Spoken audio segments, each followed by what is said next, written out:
नमस्कार प्रिय दर्शकों, आप देख रहे हैं ज्योतिष मंत्रा। प्रिय दर्शकों, होलिका की रात्रि एक अत्यंत विलक्षण रात्रि होती है, सिद्धदात्री होती है।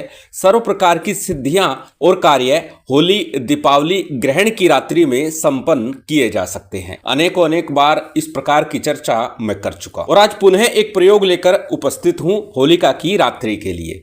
मात्र होलिका की रात्रि को इस प्रयोग को करते हैं तो धन से संबंधित पूरे वर्ष किसी भी प्रकार की बाधा का सामना नहीं करना पड़ता। अक्सर सुनने में आता है कि कमाते हैं परंतु पता नहीं लगता कि किस प्रकार कैसे खर्च हो जाता है।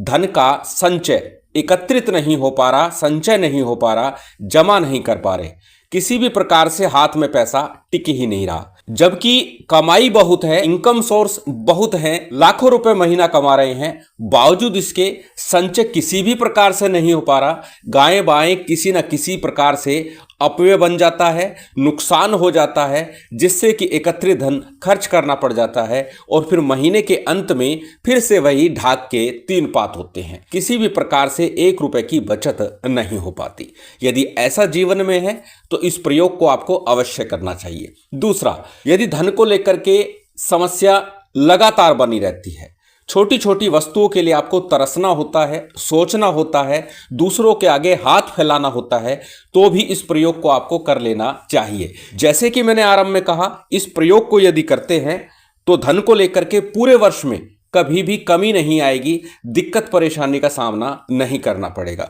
केवल होलिका की रात्रि आपको यह प्रयोग संपन्न करना है। अत्यंत सरल प्रयोग है, किसी प्रकार की क्लिष्टता इसमें है ही नहीं। 2 सामग्री की आवश्यकता होगी, एक कपूर और दूसरा लौंग, और तीसरी जो मुख्य सामग्री है होलिका की अग्नि। होलिका दहन के बाद वहां से अग्नि लेकर के आइए और फिर इस प्रयोग को संपन्न कीजिए। होलिका की अग्नि के साथ पूर्व में एक प्रयोग दिया है जो सर्व प्रकार की कार्य सिद्धि के लिए है। आज का प्रयोग है लक्ष्मी के बंधन को खोलने के लिए, लक्ष्मी के आगमन के लिए, लक्ष्मी धन को एकत्रित करने के लिए, लक्ष्मी के संचय के लिए। आज के इस प्रयोग में इन 3 सामग्रियों की आवश्यकता होगी। लौंग और कपूर आपको लेकर के आना है मार्केट से, और होलिका की अग्नि होलिका दहन के बाद थोड़ी सी वहां से ले आइए। इन्हीं 3 सामग्री के साथ यह प्रयोग संपन्न हो जाएगा। कैसे करना है, किस समय करना है, किस प्रकार करना है, किस दिशा में मुख रखना है, माला या पूजन सामग्री और क्या क्या चाहिएगी, यही सब चर्चा आज के इस वीडियो में है। प्रिय दर्शकों, आरंभ में ही बोल चुका हूं, मुख्य सामग्री 2 है, परंतु बार बार हर बार एक बात बोलता हूं, पूजन विशेष की आवश्यकता हो अथवा ना हो, थोड़ा सा पूजन विधान यथाशक्ति, जितना सामर्थ्य है, जितनी सामग्री है, उससे थोड़ा बहुत पूजन कर लेना चाहिए। गुरु गणेश आदि का पूजन करें, अपने इष्ट का पूजन करें, अपने पितरों का, कुल देवी देवता का पूजन करें, तो उससे होगा क्या, हमारा एक तो मन लगेगा पूजन में, ध्यान लगेगा, और साथ ही साथ कुलदेव, पितृदेव और इष्ट देव की कृपा प्राप्त होगी और हमारा प्रयोग, हमारा कार्य शीघ्र सफल होगा। इसीलिए आरंभ में पूजन के लिए बोलता हूं। तो इस प्रयोग के लिए भी कहूंगा, जितनी व्यवस्था हो, जो भी सामग्री उपलब्ध हो, वो सामग्री लेकर के थोड़ा सा पूजन विधान अवश्य कीजिएगा। मूल सामग्री आपको बता दी है, एक लौंग, कपूर और होलिका की अग्नि। इसके अतिरिक्त जो भी सामग्री पूजन की आपके पास हो वही लेकर के इस पूजन विधान को संपन्न कर सकते हैं। कब करना है? लगभग रात्रि 10 बजे के बाद 2 बजे से पहले। पूर्व में भी बता चुका हूं, यह तंत्र के लिए सर्वश्रेष्ठ समय होता है, इसे महानिशा काल का समय कहा जाता है। इसी समय में आपको यह प्रयोग संपन्न करना है। और इस प्रयोग से एक लाभ यह भी होगा कि किसी भी प्रकार की नेगेटिविटी घर में है तो उसका निराकरण भी इसी प्रयोग के दौरान हो जाएगा, क्योंकि लौंग कपूर का प्रयोग तंत्र शास्त्र में नेगेटिविटी को हटाने के लिए भी किया जाता है। अब लौंग और कपूर कितना लेना है? छोटी छोटी कपूर की टिकिया आती है, वो 108 गिन करके रख लीजिएगा। 108 आपको लौंग लेनी है। अब रात्रि के 10 बजे के बाद में घर में एकांत में दक्षिण दिशा की तरफ मुख करके बैठ जाइएगा। दक्षिण दिशा में मुख रख कर ही ये साधना करनी है। जहां तक बात करें आसन और वस्त्र की, तो किसी भी प्रकार के साफ स्वच्छ वस्त्र पहन करके साधना कर सकते हैं। आसन भी किसी भी रंग का हो सकता है, किसी भी प्रकार का हो सकता है, परंतु बात आ रही है लक्ष्मी की, तो उसके लिए श्रेष्ठ होगा लाल रंग का ऊनी या कम्बल का आसन। तो जो भी घर में उपलब्ध हो वो ले सकते हैं, श्रेष्ठतम होगा लाल रंग का आसन। और साथ में संकल्प इत्यादि के लिए, शुद्धि आचमन इत्यादि के लिए एक जल पात्र लेकर के बैठ जाइएगा और जो भी सामान्य पूजन सामग्री है वो अपने पास रख लीजिए।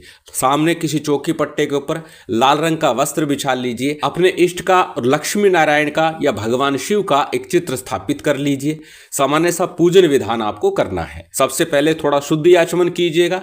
शुद्धि आचमन के बाद में दीप प्रज्वलित कर लीजिएगा। दीपक घी का हो, तेल का हो अथवा ना भी हो तो कोई आवश्यक नहीं है इसमें, परंतु एक दीप कर्म साक्षी के रूप में जला लें तो ज्यादा उत्तम होगा। दीप प्रज्वलित करने के बाद में आपको संकल्प लेना है। संकल्प के लिए दाहिने हाथ में अक्षत, पुष्प, जल इत्यादि ले लीजिए। अपना नाम बोलिए, गोत्र बोलिए, उस दिन का तिथि वार नक्षत्र बोलिए और फिर अपनी कामना बोलिए। कामना क्या है? धन को लेकर के परेशान हूं, धन की समस्या बनी है, इसके निराकरण के लिए मैं ये प्रयोग संपन्न कर रहा हूं। इस प्रकार का संकल्प लिया। संकल्प के बाद में संकल्प के लिए लिया गया अक्षत, पुष्प, जल इत्यादि किसी थाली प्लेट में या दीपक के सम्मुख छोड़ दीजिए। उसके बाद सबसे पहले गणपति का, गुरु का, कुलदेव, पितृदेव, स्थान देव, इन पंचदेवों का सामान्य पूजन विधान कर लीजिए। साथ ही साथ भगवान शिव का, लक्ष्मी नारायण का, अपने इष्ट का, भैरव जी का सामान्य सा पूजन विधान ध्यान कर लीजिए। बड़े पूजन विधान मंत्रोच्चार की आवश्यकता नहीं, जितना आपको ज्ञान है, जो आप कर सकते हैं, जितना संभव हो सकता है वही पूजन विधान आपको संपन्न कर लेना है।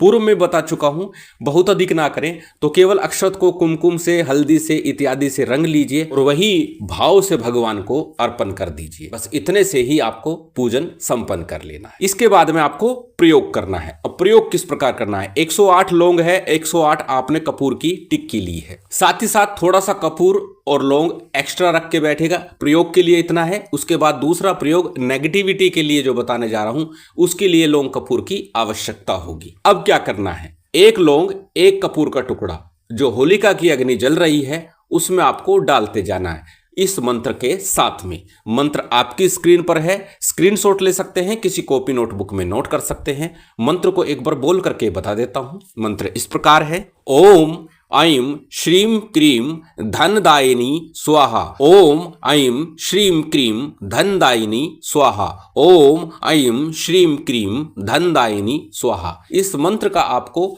जप करना है 108 बार। 108 ही लौंग है, 108 ही कपूर के टुकड़े लिए हैं। एक लौंग, एक कपूर का टुकड़ा लेना है, उस अग्नि में डालना है। इस मंत्र का उच्चारण करते हुए जब स्वाहा कहेंगे तो ये अर्पित कर देना है। बस इतना ही प्रयोग है। जब ये प्रयोग आप संपन्न कर ले, 108 आहुति आपकी पूर्ण हो जाए, उसके बाद में मानसिक रूप से 2 मिनट 5 मिनट के लिए बैठे रहिए उसी स्थान पर और मानसिक रूप से देवी से निवेदन कीजिए, प्रार्थना कीजिए कि मेरे घर में स्थायी रूप से निवास करे, मेरी जो बाधाएं हैं, परेशानियां हैं, उनका निराकरण हो जाए। इस प्रकार से निवेदन प्रार्थना करके आसन को प्रणाम करके साधना से, प्रयोग से उठ जाइए। अब जानते हैं दूसरा नेगेटिविटी के लिए प्रयोग। 7 टुकड़े कपूर के और 7 ही लौंग लेनी है। कपूर को और लौंग को प्रज्वलित कर लीजिए और घर में अंदर प्रवेश करते हैं तो दाहिने हाथ से, बाहर निकलते हैं तो बाएं हाथ से।